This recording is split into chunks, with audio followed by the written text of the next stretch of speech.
Eo amin'ny sehatry ny fanatanjahantena kosa indray dia nitombo isa indray ireo kluba eo amin'ny taranja basketball eto Antananarivo. Nijoro tamin'ny fomba ofisialy ary ny kluba CBBT fanabeazana sy fifampitezaina io no laharam-pahamena ho an'ny mpitantana ity kluba vaovao ity. Tafajoro am-pomba ofisialy ny kluba basketball nampitondraina ny anarana hoe CBBT na Caïman Basketball Team. Isan'ny matimatesan'ity kluba ity ny fitezana sy fanabeazana ireo tanora. Nampahafantarina ireo mpanao gazety ny mombamomba ny fijoroan'ity kluba ity ny farany herinandro lasa teo tetsy Andriafanambojanahary.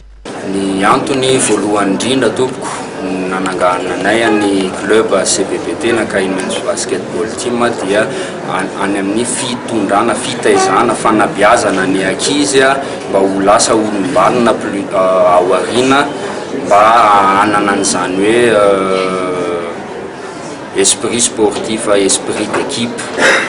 Ary voalohany indrindra aloha niainga avy amina quartier le équipe anay quartier azo atao hoe quartier bas quartier zany tao Andavamamba ny puran'ny équipe kanefa kosa taty aoriana nefa dia tsy nifirenenay zany le ankizy hoe avy any amin'ny BDB izy eo avy any Sabotsynamena, misy avy eto Andriafanambojanahary aloha tena mameno anazy satria eto no misy ny fanazaran-tenanay tompoko. Amin'izao fiforonany kluba CBBT zao dia efa maro sahady ireo tanora liana amin'ny fisian'ny kluba ka nampisehoan'ny fahavononana sy ny finiavany anaraka ny fampiofanana ao anatin'izany. Ny tombony hitako amin'ilay izy moa zany dia eo amin'ilay resaka travail physique.